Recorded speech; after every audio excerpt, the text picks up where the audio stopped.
Well, greetings and welcome to another episode of Cosmic Kev 100, your weekly astro video zine. I'm Cosmic Kev. This one is for May 2nd through May 8th, 2025. Start with a few ohms, Om Gam Ganapatiye Namaha, and then the prayer to the planets, and we'll talk about what's going on this week. Om. Om. Om. Om Gam Ganapatiye Namaha. Om Gam Ganapatiye Namaha. Om Gam Ganapatiye Namaha. Om Brahma Mir Striparan Takare Banu Shashi Bamisato Buddha Sha Guru Sha Shukra Shani Rahu Keteva Sarve Graha Shanti Karabhavantu. Om Gurave Namaha. Om Buddhaya Namaha. Om Shukraya Namaha. Om Namah Shivaya. Well, God grant me the wisdom to give a good forecast for this week for all these wonderful people out there in YouTube land. All right, so if you have not watched this before, if you're not subscribing, please subscribe to my YouTube channel. Please share it with someone else, and I hope this finds you well. I had sort of a little rougher day today as I was working to raise money on my radio show, and it was, I've done this radio show on community radio in Chico called KZFR, and you can listen to it. It streams live at kzfr.org every Wednesday morning Pacific time, and from 6 to 8 Pacific time. So if you're on the East Coast, that means 9 to 11. If you're Central time, that would be 10. That would be 8 to 10. And Mountain time would be 7 to 9. So anyhow,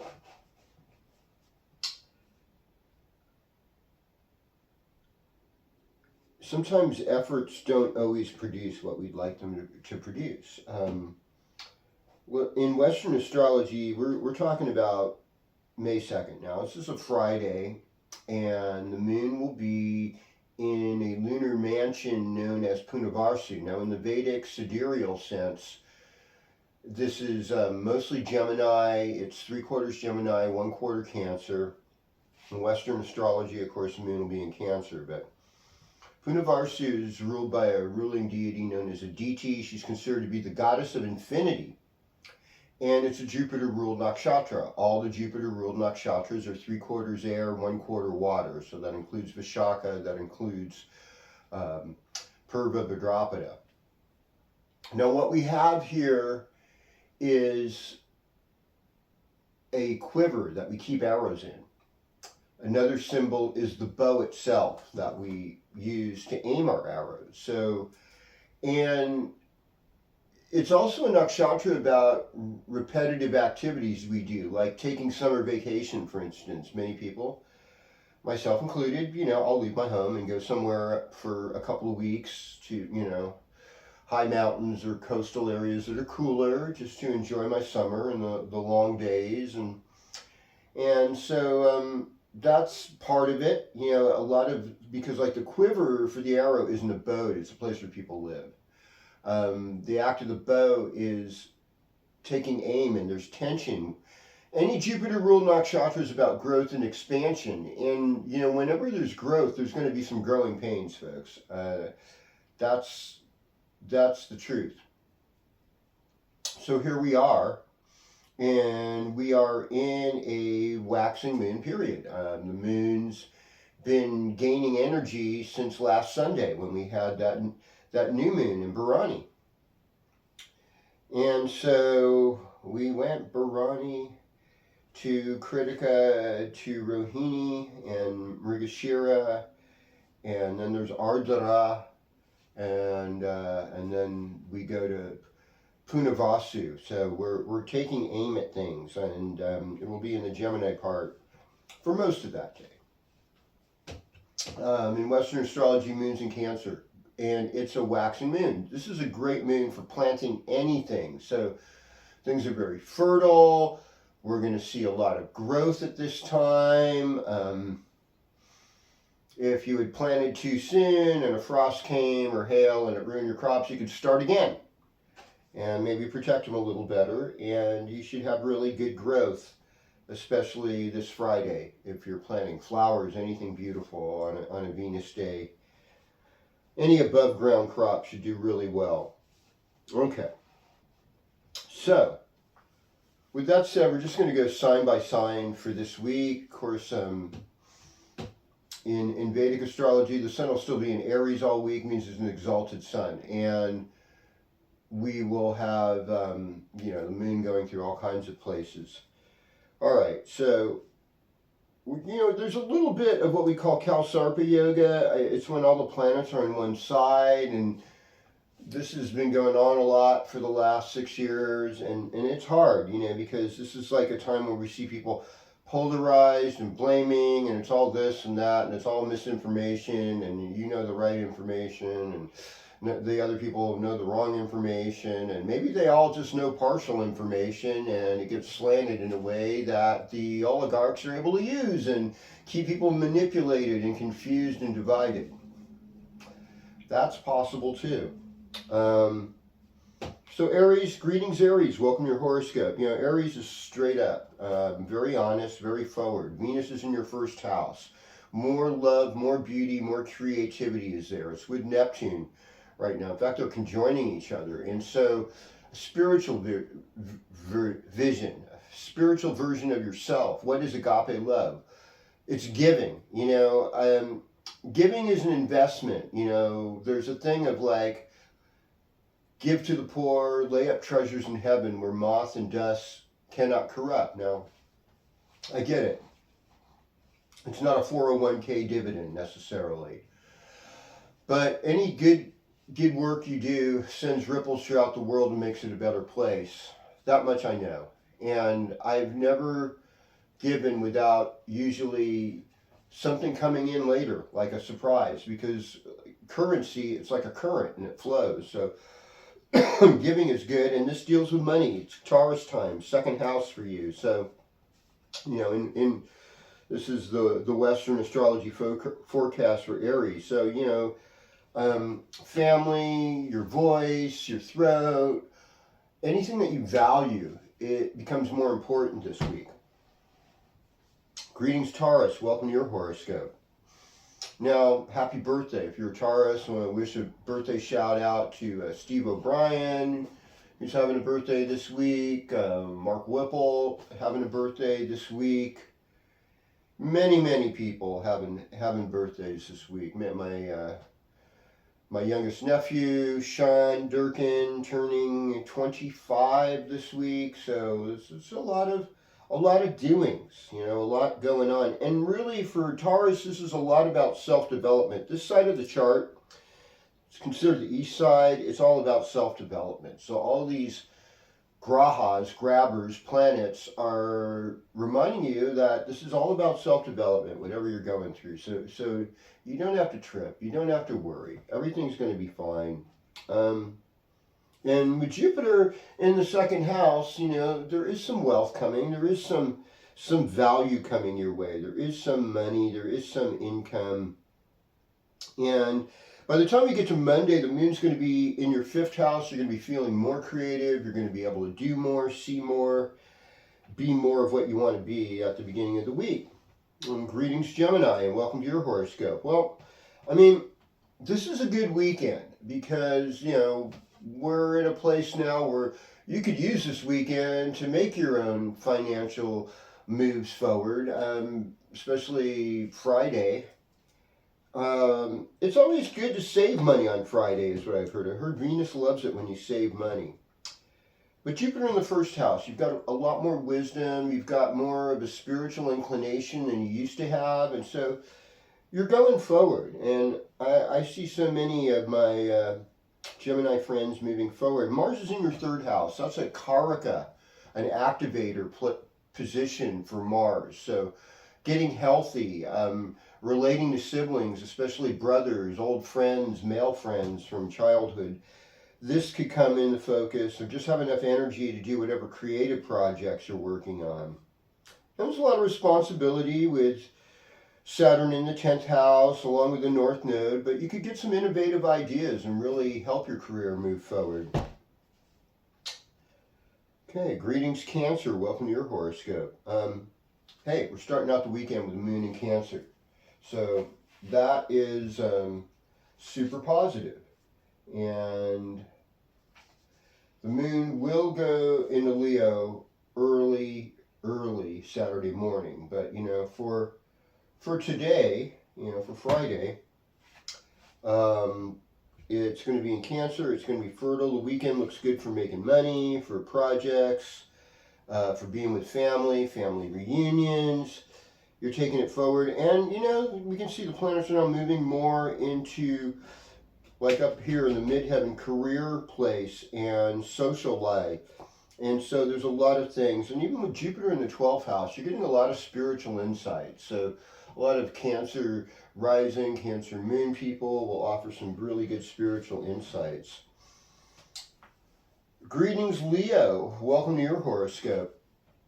I mean, what I see here is you've got more energy and you're moving forward right now in a way that you haven't been able to move forward.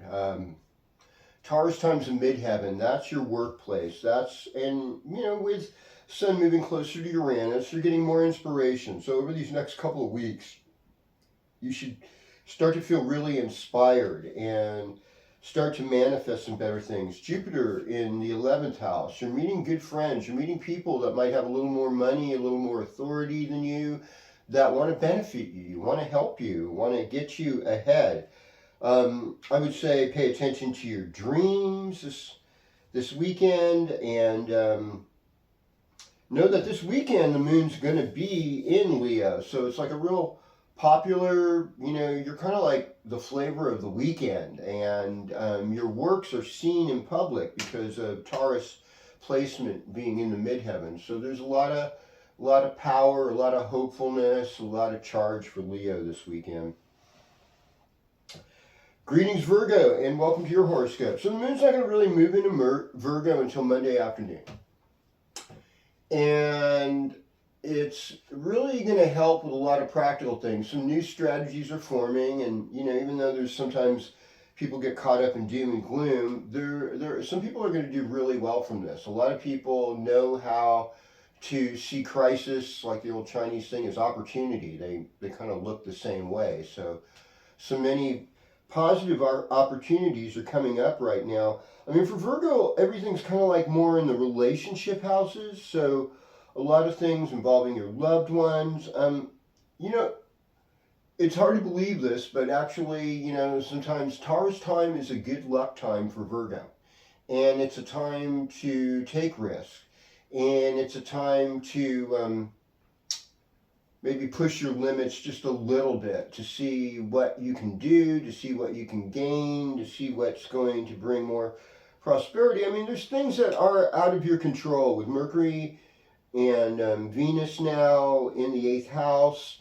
You know, it's and those are Raja planets, they're passionate planets. So you know, your libido might get more revved up. You know, there's desire kind of forming as we go through this week, but you're able to do good work. You're able to be helpful. So give yourself the compassion you need to move forward. Greetings, Libra. Welcome to your horoscope. So, you know, we'll have a moon in Libra at the end of this coming week, and but meanwhile, since we've got, you know, we're starting Friday with moon in Cancer, That is your midheaven. That's where you work. So, you know, it might be a busy Friday. The weekend looks incredibly leisurely. It looks really social. It looks happy and positive. Venus now in your seventh house with Mercury. It makes you a sweet talker. It makes romance flourish. And you're more likely to get more of what you need in relationships through this transit. Greetings, Scorpio, and welcome to your horoscope. Okay, so Taurus is your partnership sign. That's your seventh house. And Uranus is there. So there's an element of unpredictability as we go through the week this way. And so this is another place where all of this takes place. And you're still, most things are on that partnership side of the chart, both all for, you know, Virgo, Libra, and Scorpio. And, you know, we're starting this weekend with Moon in Cancer. It's a good moon for you. You know, it's another water sign moon. It's in the ninth house. If you're taking a trip this weekend and you're leaving Friday, that's a good day to leave. You know, especially with Punavarsu and all that, you're likely to do really well. Venus and Mercury are in the sixth house. So, you know, love is going to be service. It's going to be giving. So you might have to do a little bit of giving this weekend to get what you're really seeking and wanting. Mars up there in the midheaven is that you're doing good work. You know, you're really focused on your work. You're focused on showing yourself to be creative and having some kind of leadership to offer people. And, you know, other people can help you with this Jupiter in the eighth house, actually. It's actually really positive, and your intuition is on. You're getting good spiritual insights. And even though there's some work involved in everything that's going on, you're going to produce good fruit. Hello, Sagittarius, and welcome to your horoscope. So, what we have here is most of the planets are now starting to creep into the midheaven. This is more our introspective, our more personal life stuff, things involving family, especially children. Now with Taurus time, it's about working on your health. It's about working on helping others. There's a lot of theme of helping others this week. Having Jupiter in the seventh house is good, especially if you're a female Sagittarius looking to relate to a man, finding a husband. That's a good one to go. And the moon being in your fifth house the moon moving into your fifth house or your ninth house this weekend, rather. Your ninth house is a good weekend for travel and a good weekend that you're luckier than usual. And it's a lot of energy too. So like if you're taking a big hike or bike ride or doing something very physical, the strength should be there for you. Greetings, Capricorn. Welcome to your horoscope. Well, another earth sign, and this is the middle of Taurus time, so this should be overall a happier, easier to get with things, do things for Capricorn. And so Taurus rules the fifth house. That's your children. Uranus is there with the sun. Some inspiration coming from children. For those of you who have children, they cause us to do things. Sometimes it can be difficult. Sometimes we have challenges, and I've seen really high moral value parents have children that have some outrageous challenges that can be very difficult sometimes. And I've seen people that are not really the greatest or most dedicated parents still come up with amazing children. So I think it's so important to have compassion for yourself and for your children and for whatever your situation is, because nobody gets everything. And for you, in this case, it's a good, it looks good romantically. Friday, the weekend looks like there's some things out of your control. It might be other people's property that you're working on or working with. And so it's a little more lay low. Once we get to the beginning of the week, things should move forward in a positive way. You can open yourself up to learning new things and doing new things. And that should all be very good. And I think, sure, there's changes in finances. Probably a lot of you Capricorns that were like kind of Wall Street people might have lost some stuff. I mean, it's always hard to see what's coming unless you're an insider, you know, and everyone wants to tell you they're an insider and they're going to help you get wealthy, but they'll help themselves get wealthy mostly. You know, it's an introspective time. It's a time where you're really looking within, but what I see is like come Monday, Tuesday, Wednesday, you know, things are going to get rolling and you're going to be moving straight ahead. Greetings, Aquarius. Welcome to your horoscope. So, whenever Pluto's in the first house, there's a lot of insights. I remember I had one friend who was a student of astrology. He's like, oh my God, Pluto's transiting my first house. I'm so scared. I'm like, really? Dude, I have lived my whole life with Pluto on my first house, on my ascendant. You know, I really, you know, first of all, let's calm down. For one thing, Pluto is an outer planet. It's way out there. Its gravitational pull is pretty far from us. And these outer planets, Uranus, Neptune, Pluto, in my observation, operate more on a societal level, on a general level, less on a personal one. They're not personal planets. Mercury and Venus, very personal planets. The moon, a very personal planet. You know, when things are going on with those three grahas, yeah, you know, that's a lot of challenge. You know, sun sign, sure, that's personal too, although its importance gets a little bit exaggerated because of the whole ego thing.